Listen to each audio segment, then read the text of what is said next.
Lyca production சுபாஷ் கரன் தயாரிப்பில் super star Rajinikanth மற்றும் அமிதாப் பச்சன் நடிப்பில் டிஜே ஞானவேல் இயக்கத்தில் வேட்டையன் அக்டோபர் 10 முதல். இப்போ உங்க OTT பிளஸ்ல பிளாக் ஷிப்பும் சேர்ந்து வருது. உங்க OTT பிளஸ் ஆப்பை டவுன்லோட் பண்ணுங்க, சப்ஸ்கிரைப் பண்ணுங்க, என்ஜாய் பண்ணுங்க. ஊதுங்கடா பிபி கடலுக்கு என்ன தொப்பி தான் என்ன செதுக்கும் சிற்பி நிலவுறது எவ்வளோ நேரம் போகுது எனக்கு. காதல் கொண்டேன் கனவினை வளர்த்தேன் கண்மணி உனை நான் கருத்தினில் நிறைத்தேன் உனக்கே உயிரானேன் என நீ மறவாதீங்க முதல்ல பொங்கிருவோம்ல. எறும்பு தோலை உரித்து பார்க்க யானை வந்ததடா, நான் இதய தோலை உரித்து பார்க்க ஞானம் வந்ததடா. இவ்வளோ எளிமையா அந்த திரை மெட்டுக்குள்ள அந்த சூழலுக்குள்ள பொறுத்துறதுங்கிறது பாத்தீங்களா, அது ஒரு கொம்பனால மட்டும்தான் முடியும். 10வது படிக்கும் போதெல்லாம் ஒரு தேர்ந்த குடிகாரம் தான் நான். அசால்ட்டா அடிப்பேன் உட்காந்து, நம்ப மாட்டாங்க யாரும். அதாவது 24 வயசுல நான் விடணும்னு நினைக்கிறேன். அப்பெல்லாம் நான் ரொம்ப உச்சத்துல இருக்கேன், என்னால முடியல. எல்லா வகையிலுமே நான் தோல்வி விட்டவனா இருக்கேன். எனக்கு என்னையே பிடிக்காம போகுது. பம்பாயில போய் மறுவாழ்வு மையத்தில் இருக்கேன். எங்க அப்பா அம்மா எனக்கு கூப்பிட்டு போறாங்க. எனக்கு பம்பாய் போனதுல எனக்கு தெரியல, தூக்கிட்டு தான் போனாங்க. நீங்க போதை போடாமல் இருக்க முடியல அப்படின்னா நல்ல போதையை எடுத்துக்கோங்கன்றார் அவர். நல்ல போதை எதுன்னா, இன்னைக்கு போதைங்கிறது வெறுமனே ஒரு தனி மனிதன் சம்மந்தப்பட்டதா இல்லை. அரசுக்கு வருமானம் தரக்கூடிய ஒன்றா இருக்கு. இது ஒரு பிஸ்னஸாக இருக்கு, ஒரு கார்பரேட் இதுக்குள்ள இருக்கு, அரசியலாக இருக்குது. இப்போ இன்னைக்கு போதைங்கிறது நிறைய டாக்டர்ஸ் இருக்காங்க, நிறைய சைக்காட்ரிஸ்ட்லாம் இருக்காங்க. நம்ம போதையை நோக்கி பாவம் என்றால் ஒரு ஆணையும் பெண்ணையும் இறைவன் படைப்பானா, பயணம் போகின்ற பாதையில் திராட்சை கொடிகளை விதைப்பானா. இதெல்லாம் ஒரு நக்கல் தான். போதை வேற வேணான்னு சொல்றீங்களே, அப்புறம் ஏன்டா இயற்கையிலே அது இருக்குன்னு கேட்குற ஒரு கேள்வி இருக்குல்ல. அதுதான் பசுவினை பாம்பின்று சாட்சி சொல்ல முடியும், காம்பினில் விஷம் என்ன கலக்கவா முடியும். இதெல்லாம் அந்த பள்ளிக்கூட நாட்கள் நான் கேட்டுட்டு பித்து பிடிச்சிருக்கேன். முகமுடைந்த பாட்டிலுக்குள் அகல் விளக்காய் வாழ்வோம் அப்படின்னு ஒரு இருக்காங்க பாட்டில். அப்படியே கற்பனை பண்ணி பாருங்களேன். இந்த இமேஜ் ரொம்ப அழகு. ப்ரொபோசல் லைன் சொல்லுவாங்க, அந்த மாதிரி இருக்கு. ஆமா, அந்த இடத்துல கடந்துட்டாருன்னு நினைக்கிறேன் அவரு. ஆமா, இந்த பாட்டு பிடிக்கும், அந்த பாட்டு பிடிக்கும், நல்ல ஒன்னையுமே பிடிக்கும். அது ஒரு ஆதி உணர்வுட நமக்குள்ள அன்பு, பாசம், தாய்மை இதெல்லாம் வரத்துக்கு அடிப்படையான காரணமே அந்த காமங்கிற உணர்வு தான். அதை கேவலப்படுத்தாதீங்கிற மாதிரி அந்த வரிகள்லாம் இருக்கும். நாம அது உடலுக்குமான உணர்வா நினைச்சிட்டு இருக்கோம். இல்லை, அது ஒட்டுமொத்த பிரபஞ்சத்தையும் நாம மனிதனாக பிறக்கவில்லை, மனிதன் ஆவதற்காக பிறந்திருக்கிறோம். அவ்வளவுதான். அதுதான் எனக்கு தெரிஞ்ச உண்மை. நீங்க வேற ஏதோ கேள்வி கேட்டீங்கன்னு இல்ல எனக்கு நான் இப்போ ஒரு பிலாசபி கிளாஸுக்குள்ள வந்துட்டேன். கேட்ட கேள்வி நானே மறந்துட்டேன். வணக்கம் தொடர் நண்பர். உங்களுடைய பயணித்த பிரான்சிஸ் கிருபா தவிர்த்துட்டு உங்க வாழ்க்கையை பத்தி பேசவே முடியாத ஒரு விஷயமா நிறைய நண்பர்கள் பகிர்ந்திருக்காங்க, சொல்லியிருக்காங்க. அவர் உங்க வாழ்க்கைக்குள்ள எப்படி வந்தார்? நீங்க அவருடைய பயணித்த நாட்கள் பத்தி சொல்ல முடியுமா? எனக்கு தீவிரமா வாசிட்டு இருந்ததுல நிறைய பேர் பிரமிழ், தேவதேவன் இப்படிலாம் வாசிட்டு இருக்கும் போது, அவங்கள வாசிக்கும் போது அதோட தொடர்ச்சியா அந்த கண்ணியா இவரு வந்து நிற்பாரு. நீங்க ஒண்ணுமே செய்ய முடியாது, இவர்கிட்ட தான் போய் ஆகணும். ஒரு தண்ணி இப்படி வாய்க்கா வெட்டி விட்டிங்கன்னா அந்த வாய்க்கா நோக்கி தானே அது போகும். அந்த மாதிரி தேவதேவன், பிரமிழ் இப்படியான நாட்கள் நீங்கள் படிக்கும்போது கொண்டு போய் அவங்ககிட்ட விட்டுருவாங்க, ஃப்ரான்சிஸ்ட்டை விட்டுருவாங்க. அந்த எழுத்துக்குள்ள அப்படி ஒரு செறிவு இருக்கும் ஃப்ரான்சிஸோட எழுத்துல. படித்து மண்டங்கள்லாம் பிச்சுக்கிட்டு யாரா அந்த மனுஷன், அந்த புத்தகத்தில் அந்த பின்னட்டையில் இருக்கக்கூடிய அந்த ஒரு முகம் தான் நமக்கு தெரியும் ஃப்ரான்சிஸ்னா. அதை வச்சுக்கிட்டு நாமளே ஒரு கற்பனைக்குள்ள எப்படி அப்படின்னு இருந்தோம். அப்புறம் ஃப்ரான்சிஸை பார்க்கணுங்கிற ஒரு எண்ணமும் எனக்கு கிடையாது. ஏன்னா அந்த எழுத்து உருவாக்கி தரக்கூடிய உலகம் இருக்கு இல்லையா, அதுக்குள்ளே போய் காணாமல் தொலைஞ்சி மிதந்துட்டு இருந்த ஒரு டைமு. அப்புறம் எதேச்சியாக வெண்ணிலா கபடி குழு திரைப்படம், அதில் நான் பாட்டு எழுத போகும்போது அங்கே தான் முதல்ல ஃப்ரான்சிஸை நான் சந்தித்தது நேரில். கைகாலெல்லாம் உதறி படப்படுத்துது. அவர் நான் மனசில் இருந்த ஃப்ரான்சிஸாக அவர் இல்லை, அது ஒரு குழந்தைவன் உட்காந்துட்டு இருக்க மாதிரி தான் உட்காந்துருந்தார்.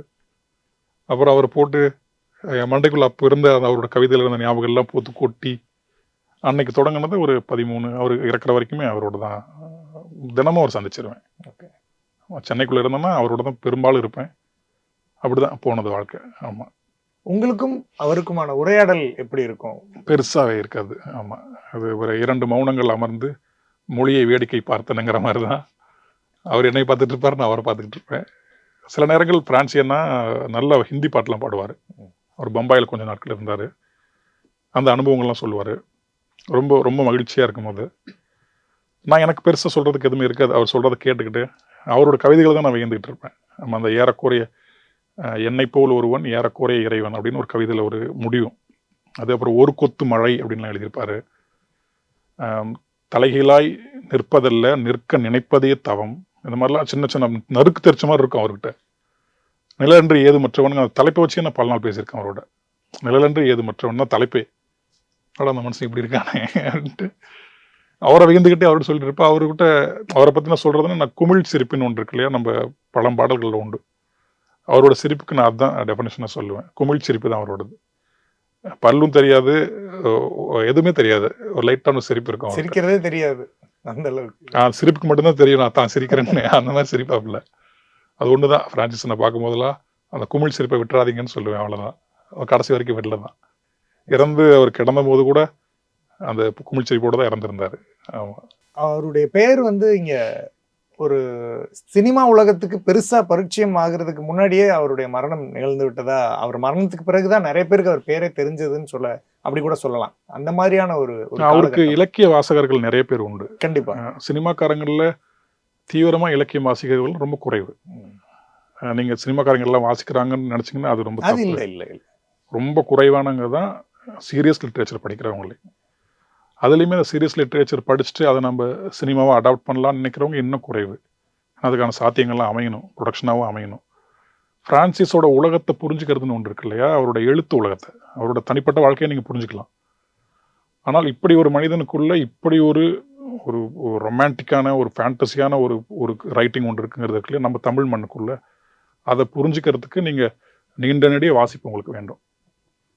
இல்லைன்னா உங்களையும் அறியாமல் உங்களுக்குள்ள ஒரு விஷன் ஒன்று இருக்கணும் ஃப்ரான்சிஸை புரிஞ்சுக்கிறதுக்கு.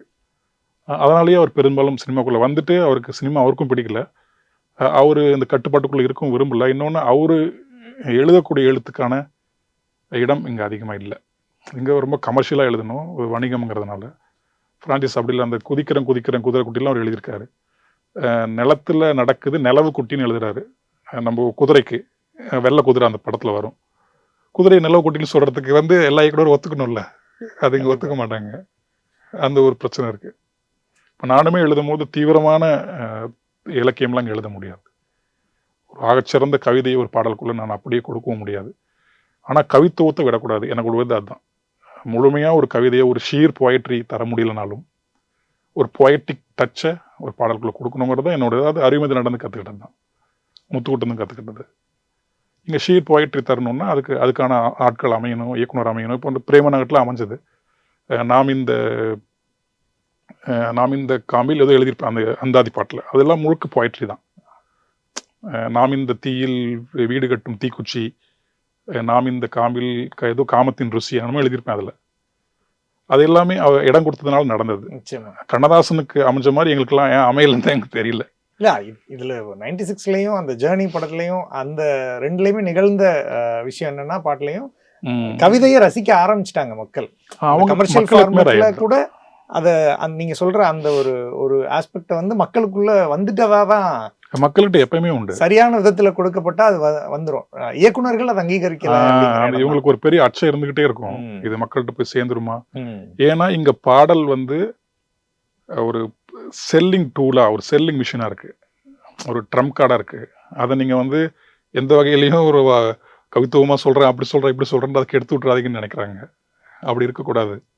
ஒரு வகையில் பாடல் ஒரு படத்தை நோக்கி வரதுக்கான ஒரு டூல் தான் அது. கண்டிப்பா ஒரு பெரிய ப்ரமோஷனல்.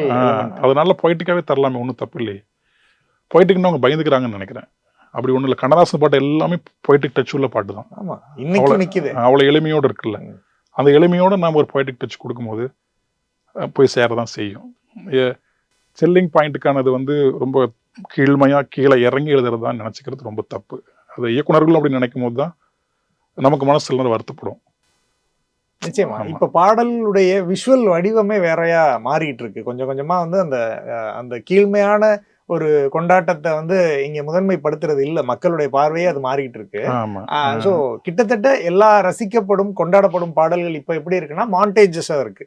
லைஃப் ஆஃப் ராமே ஒரு பெரிய ஒரு உதாரணம் தான், அப்படிதான் சொல்லணும். சோ அப்படி இருக்கிற ஒரு காலகட்டத்துல உங்களுக்கு இன்னமும் அந்த ஃப்ரீடம் கிடைச்சிட்டதா தானே? இப்ப எனக்கு ஒரு பாதை இப்ப அமைஞ்சிருக்கு. கார்த்திக் நேதாட்ட பாட்டு கொடுக்க வரவங்களே நான் எழுதின பெஸ்ட் சாங்ஸை ரெஃபரன்ஸாக வச்சுக்கிட்டு இந்த மாதிரி எங்களுக்கு வேணும்னு தான் வராங்க. அந்த வகையில் எனக்கு கொஞ்சம் நான் கிஃப்டட் தான். நிச்சயமா. இந்த மாதிரி பாட்டெலாம் நான் எழுத மாட்டேன்னு நான் இந்த மாதிரி நேர்காணல் நிறைய இடங்கள் சொல்லிடுறேன். இந்த மாதிரி பாட்டு நான் எழுத மாட்டேன், எனக்கு பிடிக்காது அப்படின்னு சொல்லிடுறதுனால அந்த மாதிரி பாட்டுக்கு என்கிட்ட வர மாட்டாங்க. ஆமாம், எனக்கு அது தேவையும் இல்லை. நான் அதுக்காக சினிமாக்குள்ளே வரல. நான் கண்ணதாசனோட பாட்டை கேட்டு தான் வளர்ந்து வந்திருக்கேன். வைரமுத்து அவர்கள் பாட்டு கேட்டு வளர்ந்து வந்திருக்கேன். அறிவுமதி என்ன பாட்டு, புலமைப்பித்தன் ஐயா பாட்டு, இப்படி செறிவாக எழுதினவங்களோட பாட்டெல்லாம் கேட்டு இங்கே வந்துட்டு நான் கண்டபடிலாம் எழுத முடியாது. அது என்னோட மாஸ்டர்ஸ்க்கு நான் செய்கிற துரோகம். என்னோட தமிழ் படிச்சுட்டு வந்திருக்கோம், தமிழுக்கு செய்கிற துரோகம். இது எல்லாத்துக்கும் மீறி என்னோட கனவுக்கு நான் செய்கிற துரோகம். அது எழுத முடியாமலாம் இல்லை, 2 நிமிஷத்துல எழுதிட்டு போயிடலாம். ஊதுங்கடா பிபி கடலுக்கு என்ன தொப்பினா என்ன செதுக்கும் சிற்பி எழுதுறது எவ்வளோ நேரம் ஆக போகுது எனக்கு, எழுதிட்டு போயிடும். அது ஹிட்டும் ஆக தான் செய்யும். ஆனால் நாளைக்கு நான் வீட்டில் போய் உட்காந்து என்ன பாட்டு எழுதியிருக்கோன்னு கேட்கும்போது என்னை நானே செருப்பில் அடிச்சுக்கூடாதுல்ல. அது ஒன்று எனக்கு பார்ப்பேன். ஆனால் என் குழந்தை என்னை பார்த்துட்டு இந்த பாட்டு எழுதி தான் நீ ஆடிட்டு இருக்கேன்னு கேட்கக்கூடாது. அப்போ என்னமோ பண்ணியிருக்கான், என்னமோ எல்லாம் சொல்கிறாங்கன்னு சொல்லிட்டு அவனுக்கு ஒரு தூண்டுதலாக இருக்கணும். அந்த ஒரு பொறுப்பு எனக்கு இருக்குன்னு நான் நினைக்கிறேன். குறைஞ்சபட்சம் பாட்டு எழுதுறதில்ல. நான் கடந்த கால வாழ்க்கையில் நான் நிறைய தவறுகளாக வாழ்ந்திருக்கேன், எல்லாம் பிடிச்சிருக்கேன். அது உணர்ந்து நான் வரும்போது தப்பு, இந்த வாழ்க்கை தப்பு, அதனால் இந்த வாழ்க்கையை நீங்கள் வாழாதீங்க அப்படின்னு நான் சொல்லணும். அதுதான் ஒரு நியாயமான இதாக இருக்க முடியும் இல்லையா? அதே மாதிரி தான் மொழியிலையும் நான் எல்லா கேவலமான பாட்டையும் கேட்டிருக்கேன். நானே கேவலமான பாட்டெலாம் பாடியிருக்கேன். நானே பள்ளிக்கூட நாட்களில் ஏற்றிருக்கேன். அது கேவலமான பாட்டு எனக்கு தெரிஞ்ச பிறகு அதை நான் செய்யக்கூடாதுங்கிறது தான். அதனால் சினிமா பாட்டு எழுதும் போது ரொம்ப கவனமாக அதில் நம்ம தமிழ் மொழியினுடைய ஆழம் இருக்கணும், கருத்து செறிவு இருக்கணும். பாரதி சொன்ன மாதிரி அந்த சொல் புதிது இருக்கணும், பொருள் புதிது இருக்கணும், சுடர் விடணும் அந்த சொல், அந்த பாட்டு அப்படிங்கிற ஒரு எண்ணம் தான். எனக்கு உங்களுடைய பாடல்கள்ங்கிறத தாண்டி உங்களோட உரையாடவே எனக்கு நீங்க எப்படி இப்போ பிரான்சிஸ் அண்ணாவை பத்தி சொன்னீங்களோ, அவருடைய அந்த அந்த மௌனம் உங்களை ஆட்கொண்டதை சொன்னீங்களோ, அந்த மாதிரி உங்களை பேச விட்டு கேட்டுக்கிட்டே இருக்கலாங்கிற அந்த ஒரு தன்மையில தான் நான் இப்போ இருக்கிறேன். அதனால எனக்கு பாடல் வரிகள்ங்கிறத தாண்டி உங்களுடைய பயணத்தை இன்னும் ஆழமா தெரிஞ்சுக்கணுங்கிற ஒரு ஆர்வம் இருக்கு எனக்கு. எங்க நீங்க முடிவு பண்ணீங்க பாடல் ஆசிரியர் சினிமாவுக்கு பாட்டு எழுதணுங்கிற அந்த தருணம் எந்த மொமெண்ட்ல நீங்க முடிவு பண்ணீங்க? எனக்கு 9ஆம் வகுப்புல பள்ளி நாட்களே முடிவாயிடுச்சு. அது நான் எடுத்த முடிவுங்கிறத விட இந்த இயற்கை, இந்த ஊழ், நீ போ அப்படின்னு சொல்லி அனுப்பிச்சு வச்ச இடம் அந்த 9ஆம் வகுப்பு தான்.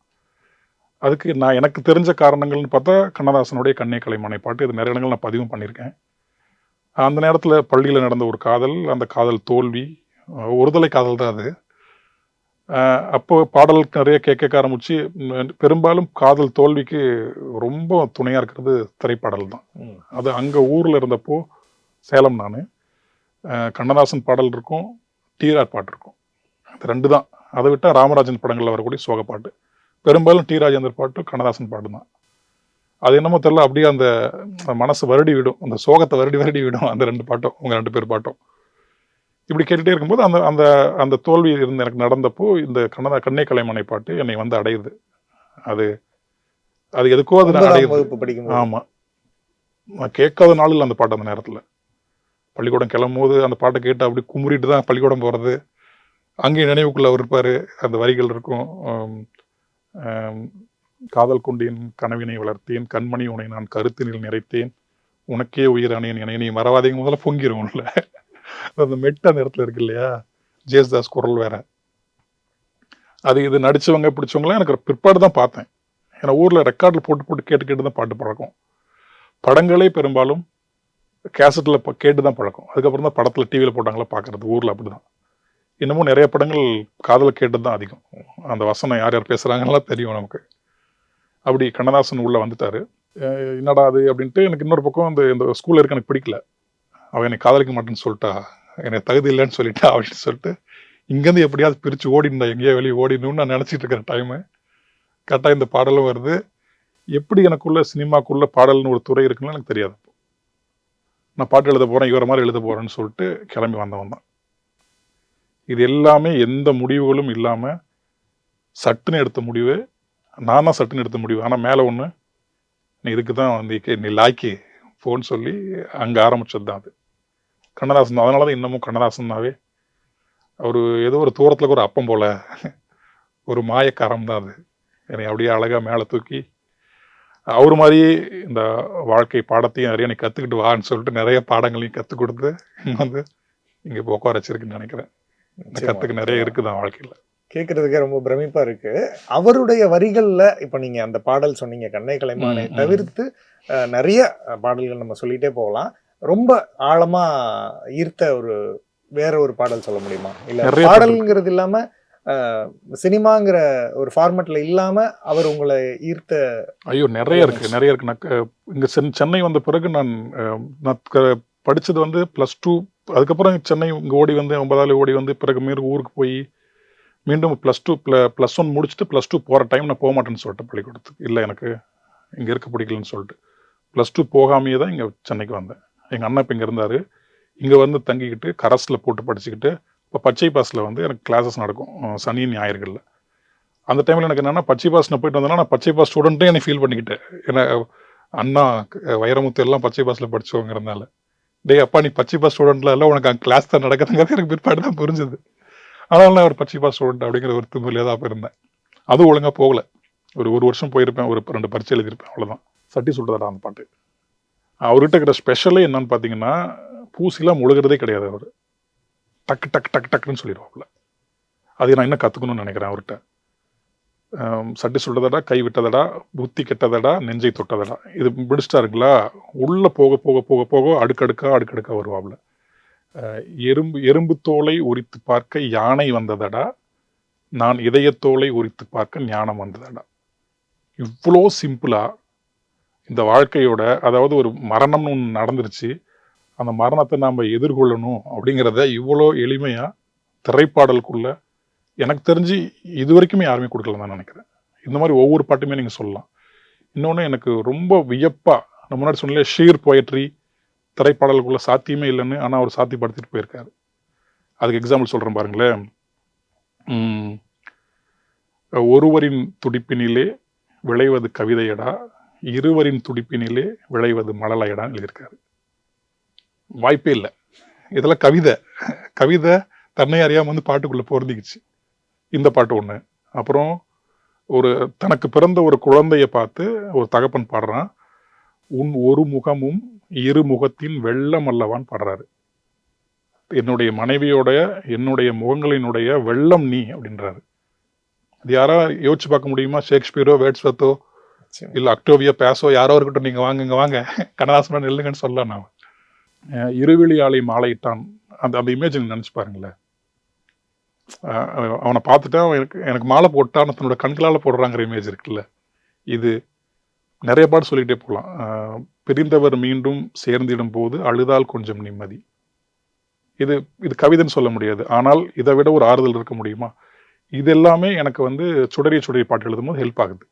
என்னையும் அறியாமல் கவலைங்கிறது ஒரு குழந்தை மாதிரிப்பா, குழந்தை எப்படி உடச்சு கிடச்சிக்கும், அதுக்கெல்லாம் இந்த பாட்டு ஒரு அடியில் இருக்குது, அடிநாதமாக இருக்குது. இந்த மாதிரி நிறைய பாட்டு சொல்லிட்டே போகலாம். இன்னொன்று அவர் கான்செப்டுவலாக எழுதுவார். ஒரு ஐடியாவை பிடிச்சிட்டு அந்த ஐடியாவை அப்படியே விரிச்சு கொண்டு போவார். இது எல்லாத்தையும் மீறி கண்ணதாசன் வந்து சங்க இலக்கிய சாரம், நம்ம தமிழ் இருக்கக்கூடிய சித்தர் பாடலுடைய சாரம், பக்தி இலக்கியத்தினுடைய சாரம், இது மூன்றினுடைய ஒரு திரை வெளிப்பாடு அப்படின்னு கண்ணதாசன் சொல்லுவோம். ஒரு தமிழினுடைய ஒரு பாதியே அவர் மூலமா சினிமாவா மாறி இருக்கு. ஆமா, அது அவ்வளவு சாதாரண விஷயம் இல்லை. இப்போ அவ்வளோ ஒரு வாட்ச் இருக்காரு, வாழ்க்கை அனுபவம் அவ்வளோ இருந்திருக்கு, மொழி ஆளுமை அவ்வளோ இருந்திருக்கு, இன்னொரு பக்கம் அரசியல் இருந்திருக்காரு. தன்னுடைய எல்லா அனுபவங்களையுமே இவ்வளோ எளிமையா அந்த திரை மெட்டுக்குள்ள அந்த சூழலுக்குள்ள பொறுத்துறதுங்கிறது பார்த்தீங்களா, அது ஒரு கொம்பனால மட்டும்தான் முடியும். இன்னொன்று அந்த ஆள் ஒரு குழந்தையாக இருந்திருக்காங்க இருக்குல்ல, சமூக ரீதியாக ஒரு பெரிய வளர்ச்சி கண்ட ஒரு மனிதன், திரைப்பாடல்களே நிறைய பாட்டுகள் இருக்காரு, அரசியலுக்குள்ளே இருந்திருக்காரு, அத்தனை குழந்தைங்களை பெற்றிருக்காரு, அவ்வளோ புகழை பார்த்துருக்காரு. ஆனாலும் அது ஒரு குழந்தையாக தான் இருந்திருக்கு. இந்த காம்பினேஷன் வந்து யாருக்குமே அமையாத ஒன்று. அவரை பற்றி சொல்லும் போது, அவரோட மகன்லாம் சொல்லும் போதோ, அது ஒரு குழந்தையாக தான் இருந்திருக்கு, ஒரு இன்னோசனாக தான் இருந்திருக்கு அப்படின்னு சொல்கிறாங்க இல்லையா. புத்திசாலி தான் அவர், ஆனால் தன்னால ஒரு குழந்தையாக தான் இருந்திருக்காரு. ரசனையோட அதை உயிர்ப்போட வச்சுக்கிட்டு இருந்திருக்காரு. குழந்தைங்கிறதுக்கு அப்படி கூட நம்ம ஆமா, தாலாட்டுதே வானம் தள்ளாடுதே மேகம்லாம் யாரு சொல்ல முடியும்? வானம் தாலாடுதுங்கிறாரு, அது பல நாள் தூங்காமே இருந்த வரி கேட்டு இன்னமும் அந்த பாட்டு கேட்கும் போது இந்த வானம் எனக்கு தாலாட்ட மாட்டுதுன்னா எனக்கு தோணும், உனக்கு மட்டும் தாலாட்டி இருக்கு அப்படின்னு. ஆமா, காற்றுக்கு என்ன வேலி அந்த பாட்டு, நீங்க எந்த பாட்டு எடுத்தாலும் சரி, அந்த காலம் இது கண்ணூரங்கு மகனே, அதுல அந்த படிப்படியா போடுவார் பாருங்க. இந்த வயதுல இந்த பிரச்சனை வரும், இந்த வயதுல இந்த பிரச்சனை வரும், இப்பயே தூங்க யார் சொல்லுவாங்க? இல்லை, எனக்கு நீங்கள் சொல்லும்போது நான் வந்து உங்களுடைய வார்த்தை நினைவு கூறுற தன்மையை தான் நான் வியந்துக்கிட்டே இருக்கேன். எனக்கு ஒரு படம் பார்த்துட்டு வந்து அடுத்த ஒரு 10 நாள்ல அந்த பாடல் வரி மறந்து போயிடும். சரிதான். ஏன்னா நான் அதுக்குள்ள நான் ஒரு பாடலாசிரியர் ஆகணுங்கிற எண்ணம் இல்லாதது கூட அது காரணமா இருக்கலாம். உங்களுக்குள்ள அது விதைக்கப்பட்டிருக்கு, அது உங்க ஆழமா இருக்குங்கிறதுனால உங்களுக்குள்ள அப்படி இருக்கு. நீங்க எப்படி தேடாம அந்த விஷயங்கள் வந்து உங்களுக்குள்ள பதிந்த ஒரு தன்மையை பத்தி சொல்ல முடியுமா? அதாவது இப்ப கண்ணதாசன்கிறவரை அவ்வளவு காதலிச்சிருக்கீங்க, அது உங்களுக்குள்ள போயிருக்கு. இப்போ பாடல் எழுதணுங்கிறப்ப அது மீண்டும் உங்களுக்குள்ள வெளியில வருது இல்ல, வார்த்தைகளா வந்து கொட்டுது இல்ல, அந்த இடம் வந்து எப்படி நிகழுது? அது அந்த பெருங்காதல் வழியா தான் நிகழுது. தொடர்ந்து அவர் மேல காதல் தான். ரசிச்சு பார்த்தா அது உள்ள இறங்கிரும் அப்படிங்கிறது தான். ஆமா, எந்த பாட்டா இருந்தாலும் அது நடக்கும். கண்ணதாசங்கிறது எனக்கு என்னோட மாஸ்டரா அவர் நினைக்கிறேன், என்னோட வழிகாட்டியாவும் அவர் நினைக்கிறேன். எனக்கு பாதை போட்டவரும் அவர் தான். இல்லைன்னா நான் ஏதோ ஒன்று தத்தக்கா பார்த்தா ஏதோ ஒன்று படிச்சுட்டு எங்கே போயிட்டு தான் இருந்திருப்பேன் இல்லையா. கண்ணதாசன் மூலமாக இது நடக்கணும்னு ஒன்று இருக்கு. அவர் ஆள் எப்படி இருந்திருப்பார் அதெல்லாம் நமக்கு தெரியாது. அவர் தன்னை பற்றி எழுதின வனவாசம்லாம் நான் நிறைய முறை வாசிச்சிருக்கேன். அதை வாசிக்கும் போது தெரியுது இந்த மனுஷன் எப்படிப்பட்ட மனுஷன். அர்த்தமுள்ள இந்து மதம்னு ஒரு பக்கம் எழுதியிருக்காரு. அவரோட கவிதைகள் மரபான கவிதைகள் எல்லாமே. அவர் ஒரு தமிழ் திரையுலகினுடைய மரபை ரொம்ப சரியாக பயன்படுத்தினவர் அவர். அப்புறம் புலமை பெத்தன் ஐயா இவங்கெல்லாம். நாங்கள்லாம் இப்போ நவீன கவிஞர்கள் ஆகிட்டோம். அதனால் அவர்கிட்ட அந்த மரபினுடைய அந்த ஒரு ஆளுமையும் அவரோட பாட்டுக்குள்ளே இருக்கும். கம்பன் ஏமாந்தான் பாட்டெலாம் கேட்டிங்கன்னா அப்படி கேஷுவலாக சொல்லுவாப்ல. ஒரு பேர் அனுபவம், அந்த மொழியும் கை கொடுத்து அந்த மெட்டுக்குள்ளேயும் போய் ஆண்டு மேலே வரதெல்லாம் சாதாரண விஷயம் இல்லை. அவர்கிட்ட வந்து கற்றுக்கிட்டே இருக்கலாம். அவர் நீங்கள் அவ்வளவு நேசிச்சிருக்கீங்கிறத வந்து நான் எப்படி பார்க்குறேன்னா, இப்போ ஒரு காதல் தோல்வியோ இல்லை ஒரு விஷயமோ உங்களை ஒரு இடத்துக்கு கொண்டு போகுங்கிறது வேற. பட் அவர் அந்த பழக்கத்தில் இருந்தார், இவர் இந்த பழக்கத்தில் இருந்தாருங்கிறது கூட நம்மளை பாதிக்குமா? அப்படி நான் ஒரு பார்வையில தான் எனக்கு கண்ணதாசன் அவர்கள் ரொம்ப ஆழமாக நான் புரிஞ்சுக்க ஆரம்பிக்கிறதுக்குலாம் முன்னாடியே நான் குடிக்க ஆரம்பிச்சிட்டேன். ஓகே, என்ன சொல்ல போனால் எனக்கு விவரம் தெரியறது முன்னாடி எனக்கு குடிக்க ஆரம்பிச்சிட்டேன்.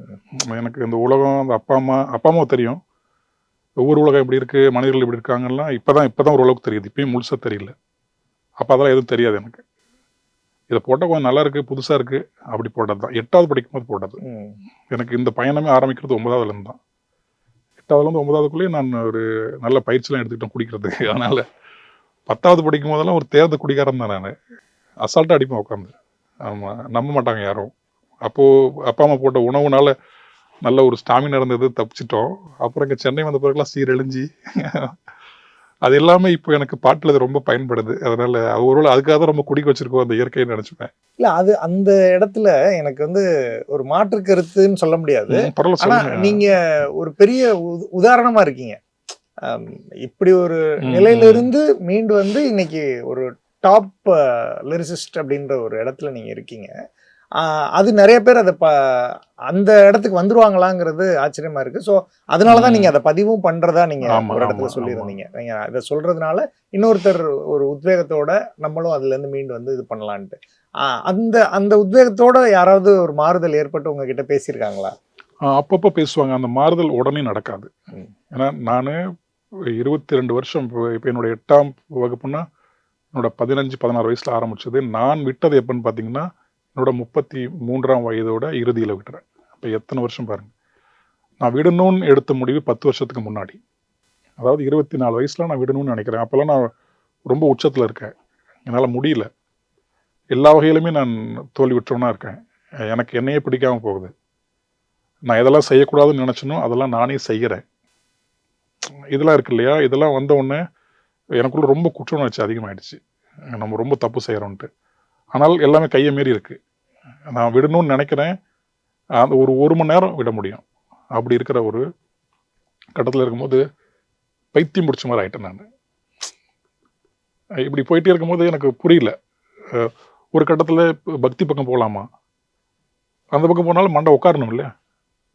பக்தி வந்து ஒரு இதெல்லாம் தப்பிக்கிறதுக்கானது பக்தி இல்லை இல்லையா. அது இப்போ தெரியுது, அப்போ தெரியல.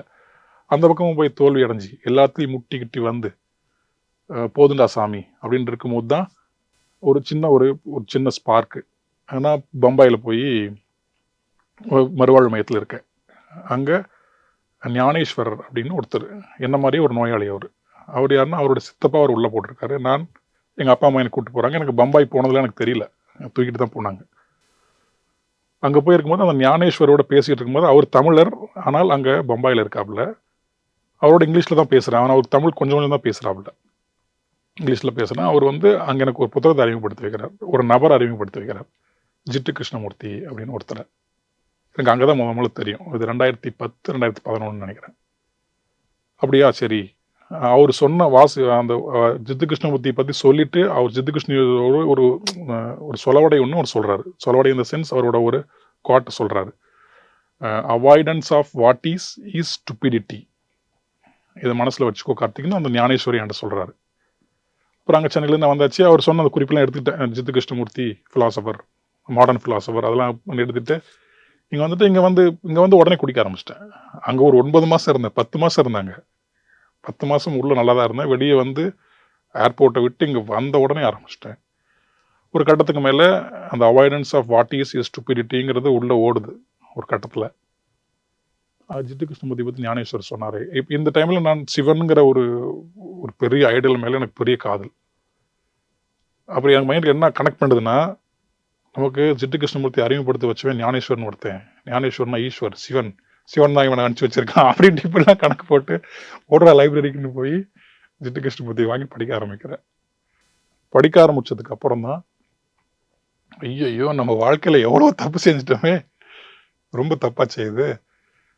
என்னென்னமோ நான் செஞ்சு நடக்காத ஒன்றை ஜிட்டு கிருஷ்ணமூர்த்தியோட அந்த புத்தகத்தை படிக்க படிக்க படிக்க படிக்க சப்புன்னு அடிக்கிற மாதிரி இருக்கும். நீங்களும் இந்த தயவு செய்து படிங்க, படிச்சிருப்பீங்க உறுதியா. இல்ல மட்டான் மண்டையில் அடிக்கிற மாதிரி இருக்கும்.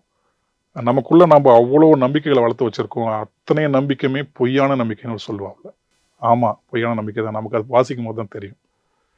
ஃப்ரீடம் ஃப்ரம் த நோன் அப்படின்னு அவரோட பெரிய ஃபேமஸான ஒரு புத்தகம். நீ அறிந்ததிலிருந்து முதல்ல விடுதலை அடைஞ்சினா தான் நீ புது மனுஷனா மாற முடியும். நீ அறிஞ்சு வச்சது எல்லாம் குப்பை. நீ அறிஞ்சு வச்சதெல்லாம் உன்னை ஏமாத்துற வேலை. உன்னை நீயே ஏமாத்திக்கிறதுக்கு எவனோ ஒருத்தர் எழுதி வச்சிருக்கா, அதை படிச்சுட்டு ஏமாத்திட்டு இருக்குன்னு அவர் சொல்லிட்டு, என்னடா இப்படி சொல்லிட்டானே அப்படின்ட்டு இப்படியே போவ இது மாதிரி வேற எதனா கிடைக்குமான்னு டெக்ஸ்ட் மூலமா மைண்ட் முதல்ல ப்ரிப்பேர் ஆகுதுன்னு வச்சுக்கோங்களேன். போதை விட்டு வெளியே வரணும்னு இப்படி டெக்ஸ்ட்குள்ளே தான் முதல்ல போனது. எந்த ரிஹாப்க்கு போயிருந்தாலுமே, எவ்வளோ மாத்திரைகள் அவங்க கொடுத்தாலுமே, அந்த மாத்திரைங்கிறது நாம் இஷ்டப்பட்டு போடலாம் தூக்கி எரிஞ்சிடலாம். ஆனால் நம்ம வாய்ச்ச ஒன்று உள்ளே இருந்துட்டு வெளியே போகாது. அதை நீங்கள் வாமிட் பண்ண முடியாது. அதுக்கான நேரம் வரும்போது அதை நமக்கு ரிமைண்ட் பண்ணும்.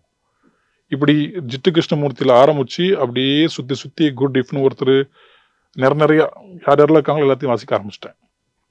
ஏதாவது ஒரு இடத்துல ஸ்ட்ராங்காக எனக்குள்ள போதை வேணாங்கிறதுக்கான ஒரு காரணத்தை யாரும் சொல்லிட மாட்டாங்களா? இவங்கெல்லாம் போதை வேணாங்கிறதுக்காக சொல்லலை, ஒட்டுமொத்தமாகவே வாழ்க்கை புரிஞ்சுக்கிறதுக்கான தான் சொல்லியிருக்காங்க. ஆனால் அதுக்குள்ளே தானே போதை இருக்குது. அதனால் இப்படி ஜித்து கிருஷ்ணமூர்த்தி வழியாக நம்ம தமிழ் மெய்யலுக்குள்ளே நான் வரேன். ஜித்து கிருஷ்ணமூர்த்தி சொன்ன மாதிரி நான் வேற எங்கேயும் படிச்சிருக்கிறேனே, இந்த ஃப்ரீடம் ஃப்ரம் த நோன்ங்கிற மாதிரி நம்ம ஆல்ரெடி எங்கேயும் படிச்சிருக்கோமே அப்படின்னு வரும்போது தான் திருமூலர்னு ஒருத்தர் மண்டையில் வராரு. நம்ம ஊர்லேயே ஒருத்தர் சொல்லியிருக்கானே, இந்த ஆளுக்கெல்லாம் முன்னாடி ஒருத்தர் சொல்லியிருக்கானேன்னு மைண்டில் வருது. போய் வச்சா திருமூலருக்கு முன்னாடியே சொல்லிட்டு போயிருக்காரு. நம்ம சும்மா ஜஸ்ட் லைக் தட் ஒரு படிச்சுட்டு கடந்து வந்திருக்கோம். முன்னை அறிவு முடிந்த கணம் ஏதோ ஒரு சொல்லியிருக்காரு. முன்னை இதே தான், அறிந்ததுலேருந்து விடுதலைங்கிறது தான் இவருக்கெல்லாம் ரொம்ப வருடங்களுக்கு முன்னாலேயே திருமூலரும் டீல் பண்ணியிருக்காப்புல. இப்போ இந்த பெருசுங்கெல்லாம் சேர்ந்து கரெக்டாக தான் சொல்லியிருக்குங்க, நாம தான் கவனிக்காமல் இருந்திருக்கோம். கண்ணதாசனும் வந்து தண்ணி கண்ணிலாம் போட்டு கெட்டு சீரழிஞ்சு அவர் யார் கூடயும் கெடுக்காதவர் இல்லையா, பெரிய நல்ல மனிதர் அவர். தன்னுடைய உடம்பு அவர் கெடுத்துக்கிட்டாரு. அது உணர்ந்து யாரும் குடிக்காதீங்கன்னு சொன்ன ஒரு மாமேதை அவர். கண்ணதாசன் இதே தான் சொல்லியிருக்காரு. குடிச்சு பல பேரும் குடிச்சு முடிச்சுட்டு ஒரு கட்டத்தில் இதுதான் சொல்லிட்டு போறானுங்க, அப்போ நாமளும் அதுதான் சொல்லணும் அப்படின்ட்டு ஒரு கட்டத்தில் அவர் என்னை அறியாமல் நான் வெளியே வந்தது தான். இதுக்கு வேற எந்த மெனக்கடலுமே நான் எடுக்கல. நான் எடுத்த எல்லா மெனக்கடலுமே தோல்வி. ஒரு கட்டத்தில் வெறுப்பு, குற்ற உணர்ச்சி இதெல்லாம் வந்துருச்சு. நான் பக்தி இலக்கியங்களில் ரொம்ப ஒரு தாய்மானவரோட பாடல்களில் படிக்கும் போதெல்லாம் தன்னுடைய குற்ற உணர்வை ஒருத்தர் வெளிப்படுத்துறது இருக்குல்ல, நான் தப்பு செஞ்சிட்டேன், நான் ரொம்ப அழுக்கு அப்படின்னு சொல்றதுக்கு ஒரு பெரிய கட்ஸ் வேணும்ல. அது பக்தி இலக்கிய எல்லா பக்தி இலக்கியத்துலையுமே அது உண்டு, எல்லாருடைய பாட்டிலையுமே அது உண்டு. அது இன்னொன்னா அந்த ஓப்பன் மைண்டட்னஸ்ங்கிறது தான். அது உன்னுடைய கில்ட்டை நீ ஓப்பன் மைண்டடா, உன்னுடைய தவறுகளை ஓப்பன் மைண்டடா நீ ஒத்துக்கும் போது உன்னோட சோல் ஸ்ட்ராங் ஆகுது. சோல் ஸ்ட்ராங் ஆகும் போது நீ போதை விட்டு வெளியே வரதுக்கான வாய்ப்புகள் உண்டு. இப்படின்னு மனசு கனெக்ட் பண்ணிக்கிச்சு. தென் நான் ஒருத்தர்கிட்ட பொய்யா பேசுறது, மனசுக்குள்ள உள்ளொன்று வைத்து புறம் ஒன்று பேசுறது, இது எல்லாத்தையும் அப்படியே தவிர்க்க ஆரம்பிச்சாச்சு. இப்படி ஒன்னொன்னா தவிர்க்க ஆரம்பிச்ச உடனே என்னை அறியாமல் உள்ளுக்குள்ள ஒரு பெரிய எனர்ஜி, அந்த எனர்ஜி தான், அந்த பாசிட்டிவான எனர்ஜி தான் போதை ஓடுறதுக்கான ஒரே வழி. வேறு எந்த மெடிசனும் இல்லை, எந்த மாத்திரையும் இல்லை. அப்புறம் வள்ளுவர் சொல்லவே வேணாம். இது எல்லாத்தையும் சுத்தி சுத்தி வள்ளுவர் வந்து ஒன்று சொல்றாரு ஒரே ஒரு குறள்ல, யாதனின் யாதனின் நீங்கியான் நோதல் அதனின் அதனின் இளன். நீ எந்த ஒன்றை விட்டு விலகுகிறாயோ அதனால் வரக்கூடிய துன்பமும் துயரம் உனக்கு இல்லைன்றாரு. ஸோ நம்ம ஒன்றா விட்டு விலக விலக விலக அதனால் வரக்கூடிய துன்பம் நமக்கு இல்லை. அதை விலகிற ஸ்ட்ரென்த், இன்னர் ஸ்ட்ரென்த் நமக்கு வேணும். அது எதில் தருது? கவிதையில் தருது. கவிதை எழுது. ஒரு கட்டத்தில் பாட்டில் தருது. அப்போ அதை நல்லா பிடிச்சிக்கோ. இப்படி தான் மைண்டு. இப்போ நான் சொல்லும் போது ஒரு இதாக சொல்கிறேன். நான் இதுக்கு வந்து ஒரு 22 வருஷம் பயணம் இருக்குன்னு வச்சுக்கோங்களேன். நிச்சயமா அந்த கவிதைங்கிற இடம் உங்களுக்கு அந்த ஆறுதலை தருது, அந்த அதுல இருந்து விட்டு விலகுற ஒரு ஸ்ட்ரென்த்தை தருதுன்னா அதுக்கும் உங்களுக்கு முன்னாடியே அந்த கவிதை உள்ள போயிருக்கு. ஆமா, கவிதையுடைய விஷயம் அங்க உள்ள இருக்கிறதுனாலதான் அது தருதுன்னு அதுகிட்ட வர்றீங்க. நம்ம நீங்க வேற ஏதோ கேள்வி கேட்டீங்கன்னு இல்ல எனக்கு நான் இப்போ ஒரு பிலாசபி கிளாஸுக்குள்ள வந்துட்டேன். நான் கேட்ட கேள்வி நானே மறந்துட்டேன். ஆக்சுவலா வேற கேள்விகளுக்கு தயாராயிட்டேன். சோ நம்ம அப்படியே போலாம். எனக்கு இப்ப வாழ்க்கையோட புரிதல் பத்தி பேசுறதை விட வேற என்ன கேள்வி இருந்துரும் அப்படிங்கறத அந்த இடத்துக்கு நகர்ந்துற ஒரு தன்மை கிடைச்சிருக்கு. எனக்கு இந்த ஒரு போதை அப்படிங்கிறது எதன் மேல வேணாலும் இருக்கலாம். அதுக்குள்ள போறதுக்கான காரணம் பல காரணம் இருக்கலாம். பல பேர் வந்து உடல் வலிக்காக அதுக்குள்ள போறாங்க. அது நான் அவங்க இவங்கன்னு சொல்ல விரும்பல. ஒரு தனிப்பட்ட நபர் அப்படிங்கிறவங்களுக்கும் ஒரு ஆறுதல் தேவைப்படுது. அந்த இளைப்பாறுதலுக்காக தான் அதுக்குள்ள போறாங்க. ஸோ அப்படி இருக்கிற தன்மையில எதுல இருந்து நம்ம வந்து ஒரு ஆறுதல் கிடைக்கணும்னு நம்ம நேசிப்போம்ல. இப்போ ஒரு உடம்பு வலி, எனக்கு வந்து பயங்கரமான பேக் பெயின் இருக்கு, பயங்கரமான நெக் பெயின் இருக்கு, எனக்கு வந்து தூக்கமே வரல அப்படின்னு நினைச்சு ஒரு விஷயத்த வந்து நம்ம வந்து மெடிக்கேஷன்ல இருக்கிறப்ப இந்த போதை ஒரு ஆறுதல் தருதுன்னா அதுக்குள்ள அப்படி போறவங்களுக்கு நீங்க எப்படி அதுல இருந்து மீண்டு வர முடியும்? அது பெரிய ப்ராசஸ் இல்ல அப்படி அதுக்கு ஜிட்டு கிருஷ்ணமூர்த்தி இதுக்கு ஒரு டீல் கொடுத்துருக்காரு. ரொம்ப எளிமையான டீல் தான். நீங்க போதை போடாம இருக்க முடியல அப்படின்னா நல்ல போதையை எடுத்துக்கோங்கன்றாரு. நல்ல போதை எதுன்னா இசை அவர் சொல்றாரு. அது ஒரு பிளசன்ட் ட்ரக்கிங்னே சொல்றாரு அவர் ஜிட்டு கிருஷ்ணமூர்த்தி. இசைங்கிறது ஒரு போதை தான், கவிதைங்கிறது ஒரு போதை தான், ரிலேஷனுக்குள்ள இருக்கிறது ஒரு போதைன்றாரு அவர். காதல், ஆமா, ஒரு ஒரு உறவோட கமிட்மெண்ட்டாக இருக்கிறது ஒரு போதை தான். ஆனால் அது எல்லாமே ஹார்ம்லெஸ் போதைன்றார் அவர். அதுக்குள்ளே நீ ரொம்ப பொசசிவாக போகாதங்கிறது தான் அவரோட பாயிண்ட்டும். இந்த மாதிரி நம்மளை சீர்குலைய வைக்காத போதைகள் இந்த உலகத்தில் நிறையா இருக்குது. இந்த இயற்கையோட ஒன்றி போதல்னு ஒன்று இருக்கு இல்லையா, அது கொடுக்குற ஒரு போதை வேறு எதுவுமே கிடையாது. ஆனால் அந்த போதை ஹார்ம்லெஸ்ஸு, அது உன்னை வந்து பண்பட்டவனா மாற்றுங்கிறது தான் அவரோட கான்செப்ட். இதை நான் பிடிச்சிக்கிட்டேன். இவங்க எல்லாமே சொல்கிறது மண்டைக்குள்ளே போகுது இல்லையா, அந்த மாதிரி தான் நானே வெளியே வந்தேன். இல்லைன்னா இன்னமும் அதே போதையோடு தான் இருந்திருப்பேன். இப்போ எனக்கு கவிதை ஒரு மிகப்பெரிய போதை தான், பாட்டு ஒரு மிகப்பெரிய போதை தான். ஒருத்தர் ஒரு டியூன் எப்படா கொடுப்பாங்கன்னு இருக்கும், டியூனை கேட்கும் போது எனக்கு ஒரு த்ரில் ஏற்படுது பார்த்தீங்களா, அது போதை தான். ஆனால் அது எந்த வகையிலுமே என்னை வந்து என்னோட உடலையோ என்னுடைய மனசையோ கெடுக்கலை, கேட்குற யாரையுமே அது கெடுக்கவும் செய்யலை. அப்போ இந்த போதை தான் சரி அப்படின்னு. இப்போ அன்றாடம் உழைக்கக்கூடிய அன்னாடங்காட்சிகளுக்கு தான் இன்னைக்கு பெரிய சிக்கல் இந்த போதையினால் இல்லையா, குடியினால முக்கியமாக மதுவினால. அதுக்கு என்ன தீர்வு நம்ம சொல்ல முடியும் தான் நீங்கள் கேட்குறீங்க இல்லையா. அது நம்ம பெருசாக ஒரு பெரிய பெரிய விவாதம் தான் செஞ்சு மாற்றணும் அதை. ஏன்னா இன்னைக்கு போதைங்கிறது வெறுமனே ஒரு தனி மனிதன் சம்மந்தப்பட்டதாக இல்லை. இது ஒரு அரசுக்கு வருமானம் தரக்கூடிய ஒன்றா இருக்குது, இது ஒரு பிஸ்னஸாக இருக்குது, ஒரு கார்ப்பரேட் இதுக்குள்ளே இருக்குது. இது சாதாரண விஷயம் இல்லை. இது வந்து ஒரு அரசியலாக இருக்குது இப்போது இன்னைக்கு போதைங்கிறது. நீ டக்குன்னு விட்டுட்டும் போக முடியாது. நம்ம கையில் தான் அது இருக்குது அப்படின்னு நம்ம சொல்ல முடியாது. ஏன்னா நம்ம நிலை மீறி தான் இருக்கும். உடல் வலிக்கான ஒரு மருந்து போதையா தூக்கமா அப்படின்னு கேட்டிங்கன்னா நான் தூக்கம் தான் சொல்லுவேன். நீங்கள் போதை போட்டு தூங்குறத விட தூக்கத்தை போட்டு தூங்குங்க, அவ்வளோதான். அந்த தூக்கம் வரலையே அப்படிங்கிறாங்களே பல பேர். அது ஒன்றும் செய்ய முடியாது நம்ம. ஆனால் அதை நாங்கள் டப்புன்னு நம்ம சொல்ல முடியாது இதுக்கான தீர்வை. நிறைய டாக்டர்ஸ் இருக்காங்க, நிறைய சைக்காட்ரிஸ்ட்லாம் இருக்காங்க. நம்ம போதையை நோக்கி எனக்கு ஒரு சைக்காட்ரிஸ்ட் மாதிரி தான் நினச்சி கேட்குறேன். இல்லை, எனக்கு சொல்லிக் கொடுத்து எப்படி சொல்லி கொடுத்தாங்கன்னா, போதையை விடுறதுக்கு அந்த பாட்டிலில் தூக்கி எறிகிறது சாத்தியம், அது வந்து தீர்வு இல்லை. போதையை நோக்கி உன்னை எதெல்லாம் தள்ளுதோ முதல்ல அதெல்லாம் ஒன்று நீ களைஞ்சிட்டு வரணுங்கிறது தான் எனக்கு சொல்லி கொடுத்தது. அதை நான் அப்போ ஃபாலோ பண்ணலாம், நான் இப்போ ஃபாலோ பண்ண ஆரம்பிச்சிட்டேன். போதையை நோக்கி என்னை தள்ளுனது நிறைய இருக்குது. என்னுடைய அகந்தை, என்னுடைய அச்சம், எனக்குள்ளே இருக்கக்கூடிய குற்ற உணர்ச்சி, என்ன சொல்கிறது, எனக்குள்ள திமிரு ஒன்று இருக்குல்லையே, அந்த திமிரு, ஒன்று புதுசாக ஆர்வம் வளர்த்தணும், புதுசாக ஒன்று செஞ்சு பார்க்கலாம். இது எல்லாமே தான் என்னை கொண்டு போய் போதைக்குள்ளே விடுது. அப்போ அதை நான் நிறுத்த வேண்டியதில்லை, இதை தான் நிறுத்தணும். இதை நிறுத்துறதுக்கு என்ன வழின்னு நான் யோசிச்சா போதும். அதே மாதிரி நான் 8 மணி நேரம் 10 மணி நேரம் நான் உழைச்சிட்டு வீட்டுக்கு வரேன் அப்படின்னா என்னுடைய மனைவி என்னுடைய பிள்ளை என் கண்ணு முன்னாடி நிற்கணும். அதுக்கு நான் என்ன செய்யணுமோ அதை செஞ்சேனாவே போதை வராது. ஆமாம், எனக்கு தெரிஞ்சு அதுதான் தீர்வு. இப்போ ஒரு படமும் நாங்கள் எடுத்திருக்கோம், அதை பற்றி. நான் படத்துக்கு பேர் வைக்கல, பேர் மாற்றிக்கிட்டே இருக்கோம். அதில் என்னோடய வாழ்க்கையில் நடந்த சில சம்பவங்களும் படத்தில் பயன்படுத்ததுனால வச்சுருக்கோம். அந்த கதை இதை தான் பேசுது. ஆமாம், ஒரு ஸ்ட்ராங்கான உறவுக்குள்ளே நம்ம போகும்போது, ஒரு கமிட்மெண்ட்டுக்குள்ளே நம்ம வாண்டடாக விரும்பி போய் இருந்தோம்னா போதை விட்டு கொஞ்சம் வெளியே வரலாம். இது ஒரு பொதுவான ஒரு தீர்வாக நான் சொல்கிறேன். தனி நபரனுடைய அந்த அகத்துக்குள்ளே போய் என்ன சிக்கல்னு நம்ம தெரிஞ்சிச்சுன்னா நம்ம இன்னும் ரொம்ப ஈஸியாக வெளியே வந்துடலாம். எனக்கு குற்ற உணர்ச்சி தான், சின்ன சின்ன விஷயத்துக்கெல்லாம் குற்ற உணர்ச்சி அடைஞ்சிருவேன். அது ஏற்றுக்க முடியாது, தாங்கிக்க முடியாது. போதை போட்டால் கொஞ்சம் நேரத்துக்கு அதை மறந்துருப்பேன். மீண்டும் போதை தெளிஞ்சவுடனே மீண்டும் அது ஞாபகம் வரும், மீண்டும் போதை போடு. இப்படியே தான் என்னோட பயணம் போச்சு. ஆனால் போதை எதுக்குமே தீர்வு இல்லைங்கிறது என்னால் சொல்லவே முடியும். ஆமாம், இப்போ நம்ம வந்து பாடல்களுக்குள்ள ஒரு சில வார்த்தைகள் நான் சொல்றேன், அந்தந்த வார்த்தைக்கு சம்பந்தப்பட்ட பாடல்கள்ல உங்களுக்கு ரொம்ப பிடித்தமான நீங்க எழுதின பாடல்களா இருக்கலாம், இல்ல உங்களுக்கு பிடித்தமானவர்கள் எழுதின பாடல்களா இருக்கலாம். அதை பத்தி கொஞ்சம் விவாதிக்கலாம். இங்கிருந்தே ஆரம்பிக்கலாம். போதை. போதை இரவினில் ஆட்டம், பகலில் தூக்கம், இதுதான் எங்கள் உலகம், இதுதான் எங்கள் உலகம். அது கண்ணதாசன் பாட்டு. எங்கேயும் எப்போதும் அது அவர் தான். பாவம் என்றால் ஒரு ஆணையும் பெண்ணையும் இறைவன் படைப்பானா, பயணம் போகின்ற பாதையில் திராட்சை கொடிகளை விதைப்பானா. இதெல்லாம் ஒரு நக்கல் தான். போதை வேற வேணான்னு சொல்றீங்களே, அப்புறம் ஏன்டா இயற்கையிலே அது இருக்குன்னு கேட்குற ஒரு கேள்வி இருக்குல்ல, அதுதான் அந்த பாட்டில் இருக்கும்.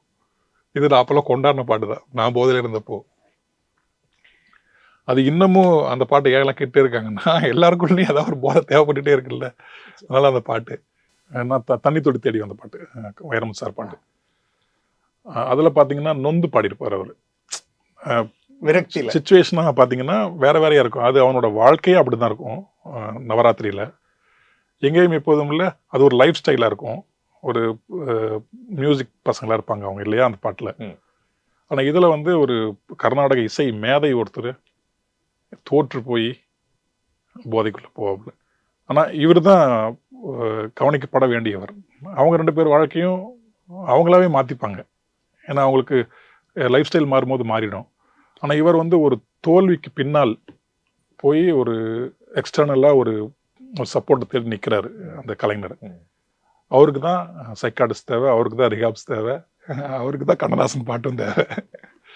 நம்ம அந்த பாட்டில் வரிகள்லாம் அப்பாரமாக இருக்கும், வைரமுத்து சார் வரி. ஆமாம், புத்தி கெட்டதால் புட்டி தொட்டதால் புத்தி கெட்டு போனேன், ஊறுகாயை கொண்டா உன்னையும் தொட்டுக்கிறேன், அடடா ரம்மு வந்தால், இதெல்லாமே அவர் சொல்லுவார். ஆனால் பாடலுக்குள்ள வரிகளுக்குள்ள அவரோட குற்ற உணர்ச்சியும் அவர் சொல்லுவார். நான் என்னால் இதை விட முடியல அப்படிங்கிறது அந்த பாட்டில் இருக்கும். ஆக இந்த பாட்டு தான் வந்து ஒரு மனிதனுக்கு தேவையான பாட்டுன்னு நினைக்கிறேன். நிச்சயமா ஒரு துணையாக, ஒரு இன்றியமையாத துணையாக நமக்கு போதை போகவே கூடாதுங்கிறது அந்த பாட்டில் இருக்கும். அந்த பாட்டு வரிகள் இல்லைனாலும் அதை சொல்ல வரையக்கூடிய கருத்து அதுதான். அது வைரமுத்து சார்.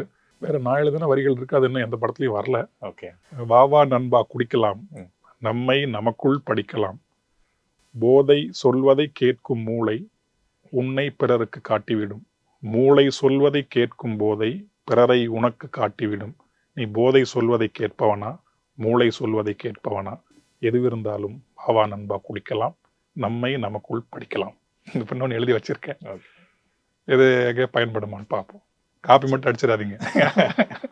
ஸோ அடுத்த டாபிக் வந்து பக்தி. பக்தி. சரவண பொய்கையில் நீராடி உன்னை தந்தருள் என்றேன் குமரனிடம், இருகரம் கூப்பி உன்னை கேட்டேன். வரியாசரி ஞாபகம் இல்லை, அந்த கேட்டோன்னு அதுதான் ஞாபகம் வருது. கண்ணதாசனுடைய பாடல்களே தான். புல்லாங்குழல் கொடுத்த மூங்கில்களே, அது கண்ணதாசனா வாலியா? கண்ணதாசன் எனக்கு என்கிட்ட கேட்காதீங்க, வாலியே வந்தாலும் தப்பு இல்லை, கண்ணதாசன் தான் நினைக்கிறேன். அப்புறம் வந்து ஆயர்பாடி மாளிகையில் அந்த பாட்டு ரொம்ப எனக்கு பிடிக்கும். அவ்வளோ அழகா அந்த கிருஷ்ணனை அவ்வளோ அழகா கொஞ்சவே முடியாது யாரும். அந்த பாட்டு எனக்கு வரிகளா சட்டுன்னு சொல்ல வரல, பாட்டா மட்டும் சொல்றேன். வேற அன்பென்ற நதியிலே அகிலங்கள் நனையவே அந்த அதிரூபன் தோன்றினார். ஆமா. எனக்கு வைக்கு- தெரிஞ்சிருக்கு, ஒரு சில பாடல் வரிகள் என் மைண்ட்ல இருக்கு. வைக்கோலின் மேல் ஒரு வைரமாய் வைரமாய் வந்தவன் மின்னினானே, அதெல்லாம் ரொம்ப அழகான பாட்டு. கண்ணன் வந்தான் அங்கே கண்ணன் வந்தான், ஏழை கண்ணீரை கண்டதும் கண்ணன் வந்தான். கண்ணதாசனோட பக்திக்குள்ள எங்கேயுமே கடவுளுடைய துதி அதிகமா இருந்தாலும் நீ எங்களுக்கு வந்து எங்களை காப்பாத்துவ அப்படிங்கிற ஹோப், அந்த லாங்கிங் நிறையாவே இருக்கும் கண்ணதாசன் பாட்டில். வெறுமனே ஒரு இறை துதியாவே இருக்காது. நீ வரமாட்டியா, நாங்க திக்கு தசை இல்லாம இருக்கிறோம் அப்படிங்கிறது நிறைய ஒரு பாட்டுல இருக்கும். அதனாலேயே அவர் பாட்டு ஒரு ஒரு எளிய மனிதன் என்ன வந்து கேட்பானோ அதுதான் அவரோட பாட்டில் அவர் கேட்டு போயிருக்காங்கனால இன்னமும் அவர் இருக்காருன்னு நினைக்கிறேன். நிச்சயமா. அந்த எளிய மனிதனுடைய மொழியிலோட அவனுடைய அறிவை எந்த அளவுக்கு சிந்திக்குமோ அந்த அளவோட அதற்குள்ள ஒரு ஆழமான தத்துவத்தை வச்சு பக்தி பாடலையுமே அப்படிதான் அவர் எழுதியிருக்காரு. ஆமா, அதனால பக்தி பாடனா கண்ணதாசன் ஞாபகம் வராது. Okay. துரோகம், அடே நண்பா உண்மை சொல்வேன், சவால் வேண்டாம் உன்னை வெல்வேன், அது வைரம் சார் இல்லையா? ஆமா, அதுலயும் அப்படிதான். விடுகதையா இந்த வாழ்க்கை, விடை தருவார் யார்? பசுவினை பாம்பின்று சாட்சி சொல்ல முடியும், காம்பினில் விஷம் என்ன கலக்கவா முடியும். இதெல்லாம் அந்த பள்ளிக்கூட நாட்கள் நான் கேட்டுட்டு பித்து பிடிச்சிருக்கேன். அதை நான் சொல்லிக்கிட்டே இருந்திருக்கேன், என்னை அறியாம நிறைய இடத்துல சொல்லியிருக்கேன் எனக்கு நானே. அந்த மத்தெல்லாம் படத்துக்குள்ள இருக்கும், அந்த காவியங்கள் உனைப்பாடம் எல்லாமே ரஜினி சர்க்கா எழுதுன மாதிரி இருக்கும். ஆனா இந்த இடம் இருக்குல்ல, நீ சொல்லிடலாம், பசு சாட்சி சொல்லிடலாம், ஆனா உள்ள நீ கலந்துட முடியுமான்னு கேட்கறது இருக்குல்ல, அங்க ஒரு ஃபிலாசபி ஒன்று டச் ஆகுது இல்லை. வைரம் சார்கிட்ட நிறைய செறிவா இருக்கும், ஆனா அந்த ஃபிலாசபி எங்கேயோ மிஸ் ஆகிற மாதிரி இருக்கும். ஆனா இந்த மாதிரி பாடல்கள் அவர் அடிச்சு நொறுக்கிட்டு போயிருப்பாரு. கண்ணதாசன் பாட்டு யாரை நம்பி நான் பிறந்தேன், போங்கடா போங்க, என் காலம் வெல்லும், வென்ற பின்னே வாங்கடா வாங்க, அதெல்லாம் ரொம்ப எக்ஸ்ட்ராடினரி எழுதியிருப்பாப்புல. ஆமா. ஓகே. பணம், பணம் பந்தியிலே குணம் குப்பையிலே, அது கண்ணதாசன் தெரியல ஏன்னா கண்ணதாசனாவே மண்டையில வருது. இல்ல எனக்கு வரிகள் போதுமானது. நாங்க போய் கூகுள் பண்ணி சர்ச் பண்ணி எனக்கு சட்டுன்னு கேட்டோன்னா டக்கு டக்குன்னு வர மாட்டேது. நீங்க இப்ப சமீபத்துல ரசிச்ச பாடம் ஏதோ உங்க மைண்ட்ல ஒண்ணு இருக்குல்ல, ஏன்னா உங்களுடைய நினைவாற்றல் என்னை வியக்க வச்சிருக்குது. அதனால நான் எனக்கு நினைவாற்றல் இல்லைன்னு ரொம்ப வருத்தப்படுறேன் நானு. சிறுமூளை பெருமூளை எல்லாம் குடி எடுத்துட்டு போயிருச்சே அப்படின்னு. அப்படியெல்லாம் எனக்கு தெரியல. கபிலனோட பாட்டு ஒண்ணு, அது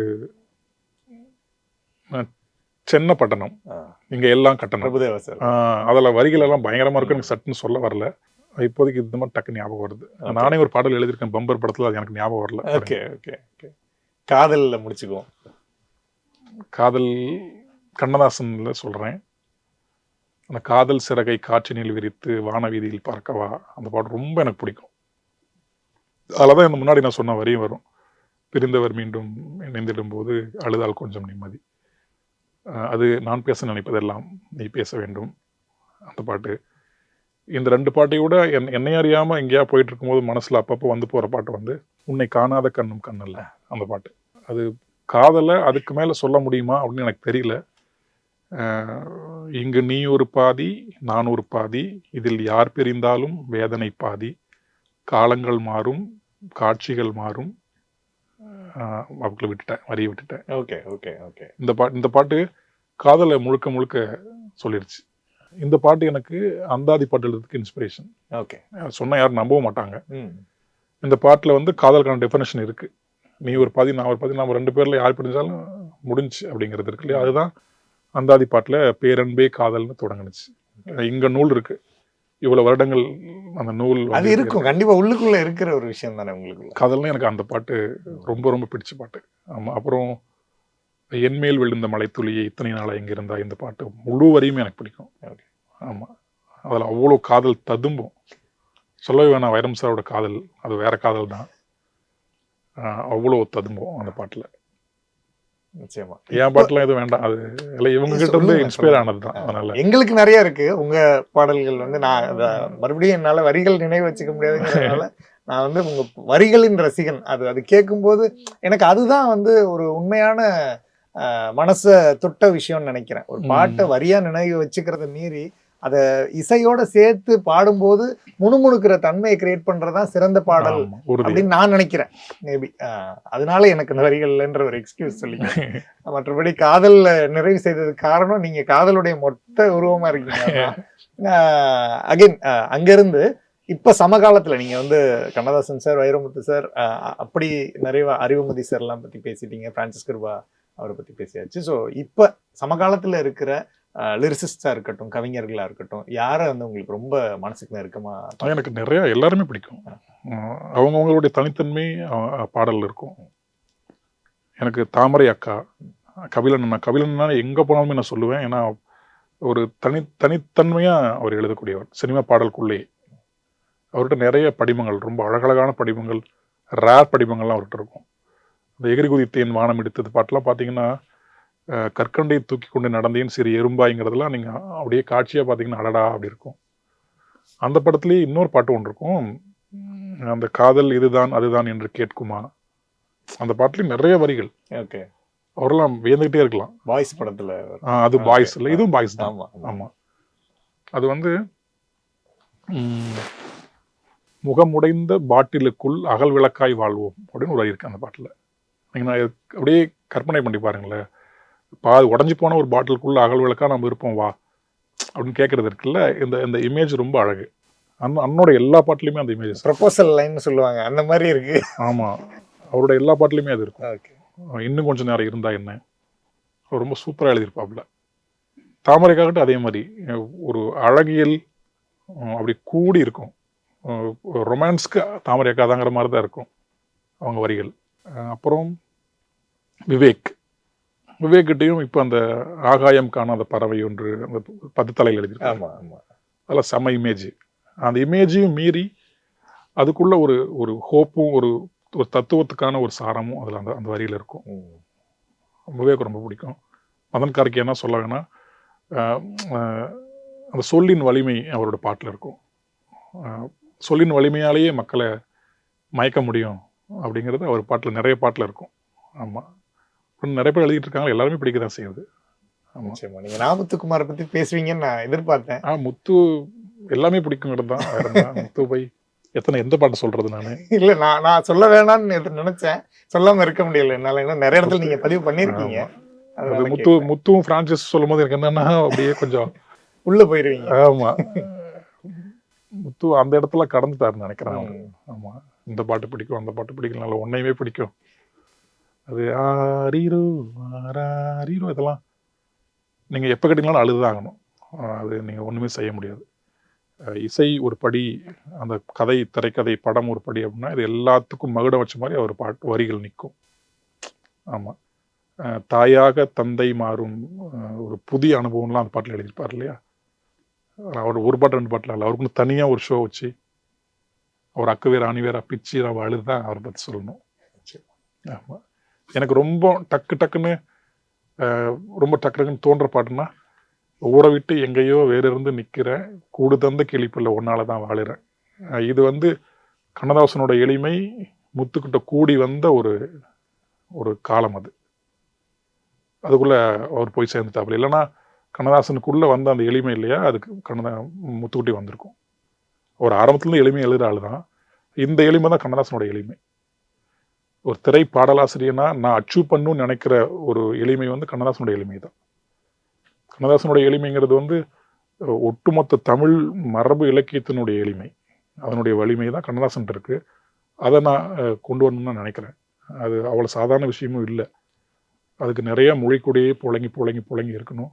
மொழி கிடங்கா இந்த உடம்பை மாறணும். அனுபவச்சரிவு நிறையா இருக்கணும், அனுபவம் நிறையா வேணும், பட்டறிவு படிப்பறிவு எல்லாம் வேணும். அதனால் முத்துக்குமாரை பற்றி ஒரு பாட்டு 2 பாட்டுன்னு இல்லை. நீங்கள் எந்த பாட்டு அவர் பாட சொன்னீங்கனாலும் அந்த பாட்டில் எங்கேயாவது ஒரு முத்தாய்ப்பான ஒரு வாழ்க்கை அனுபவம் இருக்கும். வெறுமனே சொல்லா இருக்காது, ஒரு அனுபவம் இருக்கும். அவரை பற்றி சொல்லும்போது அந்த நீங்கள் ஒரு இடத்துல சொன்னீங்க, அந்த கமர்ஷியல் ஃபார்மெட்டுக்கு எழுதுகிற அந்த விஷயம். வாரணமாயிரம் படத்தில் வந்து ஏத்தி பாட்டு வந்து அவர் எழுதியிருப்பாரு, என் ஸ்டைலை கொஞ்சம் மாற்றின்னு எழுதியிருப்பாரு. ஸோ அந்த இடம் எனக்கு ரொம்ப வந்து ஆழமாக பதிஞ்சிருச்சு அது.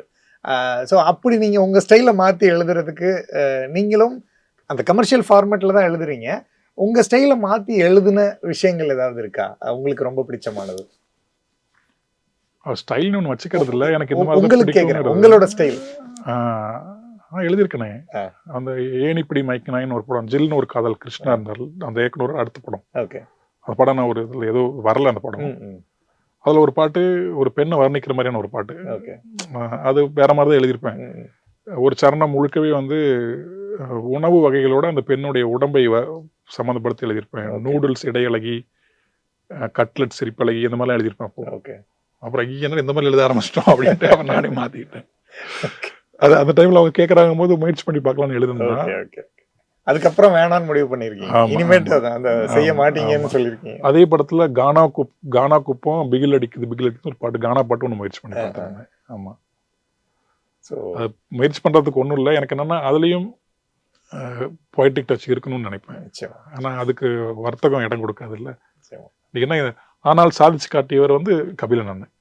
மெர்சல் ஆயிட்டம் பாட்டுல கவிதையாவே இருக்கும். ஆமா. தோசைக்கல் மேல என்ன சொல்றது, வெள்ள ஆம்லேட்டா பாத்தீங்களா? எப்படி இப்போ கானா பாட்டு நம்ம சொல்றோம், கானா பாட்டுக்குள்ள ஒரு அழகான ஓமைகள்லாம் போட்டு எழுதுறாரு. அப்படி செய்யணும்னு ஆசைதான். ஆனா என் மண்டைக்கு அது எதுக்கு அவ்வளோ நம்ம ஆராய்ச்சிக்குள்ள போகணும்? செய்யணும்னு ஆசை இருக்கு. ஆனா இருக்கு. ஓகே. அந்த வழக்கமா இருக்கக்கூடாதுங்கிறது தான். அதுல எங்கேயாவது அந்த ஒரு எஸ்தட்டிக்கா ஒண்ணு இருக்கணும். அதுல கபிலன் செஞ்சுட்டு தான் இருக்காரு, ஒரு முன்னோடி இருக்காரு அதுக்கு.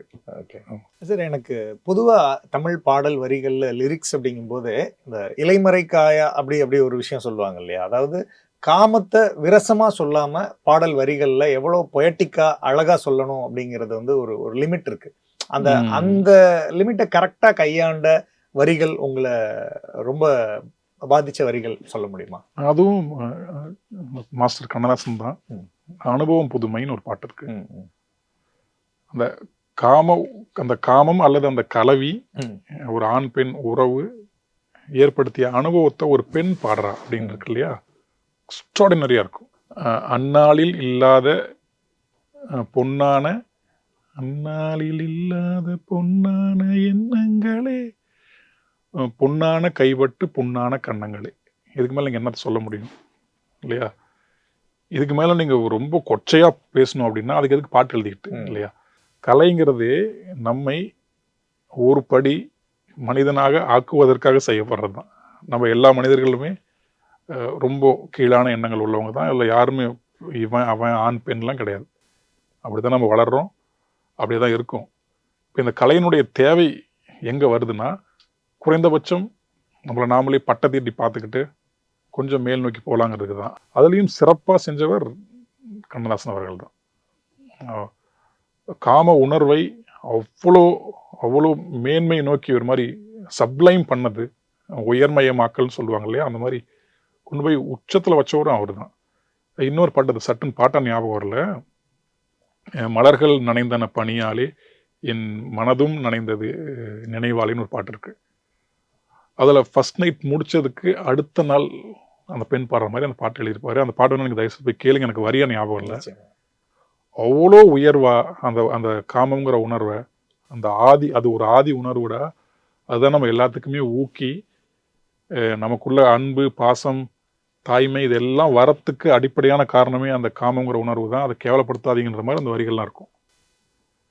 நம்ம மேலே சொல்லி தான் ஆகணும், ஏனால் அது மேலான உணர்வு தான். நாம் அது உடலுக்குமான உணர்வாக நினச்சிட்டு இருக்கோம். இல்லை, அது ஒட்டுமொத்த பிரபஞ்சத்தையும் கனெக்ட் பண்ணுற ஒரு உணர்வு. அதை நம்ம மேன்மையாக தான் சொல்லணும். ஏன்னால் கலையோட வேலையே வந்து நம்மளை மேன்மைப்படுத்துறது தான். எத்தனை காலத்துக்கு தான் கேவலமாகவே இருப்போம். நாம் மிருகத்துலேருந்து நம்ம கொஞ்சம் மேலே ஏறி இருக்கோம் அப்படின்னா அது காரணம் அந்த அழகியல் உணர்வு தான். இந்த அழகை கண்டுகொள்ளக்கூடிய அந்த பார்வை நமக்கு வாய்க்கணும். அப்படி வாய்க்கிறதுக்கு ரொம்ப டூலாக இருக்கிறதே காமம் தான். அந்த காமத்தை கொண்டு போய் ரெண்டு உடலுக்கு இடையே நம்ம சொல்ல முடியாது. உடலும் அங்கே உண்டு, அப்படிதான் சொல்ல முடியும். குறுந்தொகை பாடல் நினைக்கிறேன். காமம் என்ப காமம் நோதலும், அது வந்து குறையிறதும் கிடையாது. அந்த பாட்டை ஞாபகம் வர மாட்டேது. சட்டுன்னு நினைவு நிறைய இருக்கு. நீங்க நினைவு இல்லை பார்த்தீங்களா? அதுதான். அப்படிலாம் இல்லை, அது ஒரு அருமையான பாட்டு. யோசிச்சா வந்துடும். ஆமா, காமம்னு சொல்றீங்க, அது வந்து பேயும் கிடையாது, அது பூதமும் கிடையாது, அது வந்து வளர்றதும் கிடையாது, அது வந்து குறையிறதும் கிடையாது. அது வந்து குலகுங்கிற ஒரு தலையத்தின்னா ஒரு யானைக்கு எப்படி மதம் பிடிக்குமோ அந்த மாரி தனக்கு உரியவளை பார்த்து விட்டால் அது முகிழ்த்து விடும் அப்படின்னு அந்த பாட்டு சொல்லுது. அந்த பாட்டை எனக்கு ஞாபகம் வரல. அதே புலவர் இதே காமம்ங்கிற அடியை வச்சுட்டு இன்னொரு பாட்டும் குறுந்தொகையில் எழுதியிருக்காரு. அதுவும் காமம் என்ப காமம் அது இல்லை, இது இல்லை, நீங்கள் நினைக்கிற மாதிரிலாம் இல்லை. காமம் வந்து ஒரு முதிய பசு, ஒரு முதுமை அடைந்த ஒரு பசு வந்து மலை உச்சியில போய் நின்று ஒரு புல்லோட நுனியை போய் நாவால நக்கி பார்க்குற மாதிரி நினைவுக்குள்ள இனிக்கக்கூடிய ஒன்று அப்படின்னு அவரே சொல்றாரு. காமம்ங்கிறது அதுதான். அது நம்மளை பிறக்க வைக்கிறதும் அதுதான், நம்மளை வழி நடத்துறதும் அதுதான், நமக்கு ஒரு ஞானத்துக்கான பாதையாகவும் இருக்கிறது அதுதான். அது ரொம்ப மட்டம் தட்டி நம்ம எழுதிடவே கூடாது. ஒரு போயமோட பொயட்டிக் அந்த சென்ஸோடைய டாப் பீக்ல இருக்கிற விஷயமே இது காமத்தை பத்தின வரிகளை அந்த மேன்மையா கையாளுற விதம்னு நான் கேள்விப்பட்டிருக்கேன். ஆமா, அது நம்ம மனதினுடைய முதிர்ச்சியை தான் நம்ம அதை எப்படி ஹேண்டில் பண்றதுங்கிறத பொறுத்து காமிக்குது. ஆமா, அது அது கீழாவே இல்லை, நம்ம அது கீழாவே நினைக்கிறோம். முதல்ல அதை சிற்றின்பம் சொன்னதே தப்பு. அது சிற்றின்பம்லாம் இல்லை, அது ஒரு பேரின்பம் தான். அது ஒரு ஞானத்துக்கான பாதைன்னு பல பேர் சொல்லிட்டு போயிருக்காங்களோ அது உண்மைதான். அதை நம்ம சரியா பயன்படுத்தணுங்கிறது தான். சமூக வழியில் அது சரியா நம்மளால பயன்படுத்த முடியல. நான் மனிதன் இன்னும் மனிதனாகவே மாறல இல்லையா, அதனால மனிதனாகும் பாதையில் தான் நம்ம எல்லாருமே இருக்கோம். அது நான் வழக்கமாக சொல்கிற ஒன்று தான். நாம் வந்து மனிதனாக பிறக்கவில்லை, மனிதன் ஆவதற்காக பிறந்திருக்கிறோம், அவ்வளோதான். அதுதான் எனக்கு தெரிஞ்ச உண்மை. இன்னமும் நாம் அந்த மிருகத்தினுடைய இன்ஸ்டிக்டோடு தான் இருக்கோம். நம்ம இன்னமும் அதே ஹியூமனாய்டு அனிமல் தான். அந்த அனிமலுங்கிறது நம்மளை விட்டு எங்கேயுமே போகலை. அதெல்லாம் போகணும் அப்படின்னா நாம் இந்த வாழ்க்கையும் இந்த உணர்வையும் இந்த மனிதர்களையும் நமக்குள்ள இருக்கிற உணர்வையும் ஒரு அழகியல் நோக்கோடு பார்த்து அதை கொஞ்சம் மேலே கொண்டு போகணும். அதுக்கு அந்த கலை கவிதைலாம் பயன்படுச்சுன்னா பரவாயில்ல. அது படைக்கிறவங்களையும் பியூரிஃபை பண்ணும், கேட்குறவங்களையும் பார்க்குறவங்களையும் பியூரிஃபை பண்ணணும்னு நான் நம்புகிறேன். ஆமாம். லைகா ப்ரொடக்ஷன் சுபாஷ்கரன் தயாரிப்பில் சூப்பர் ஸ்டார் ரஜினிகாந்த் மற்றும் அமிதாப் பச்சன் நடிப்பில் டிஜே ஞானவேல் இயக்கத்தில் வேட்டையன் அக்டோபர் 10 முதல். இப்போ உங்க OTT Plusல Black Sheepம் சேர்ந்து வருது. உங்க OTT Plus ஆப்பை டவுன்லோட் பண்ணுங்க, சப்ஸ்கிரைப் பண்ணுங்க, என்ஜாய் பண்ணுங்க.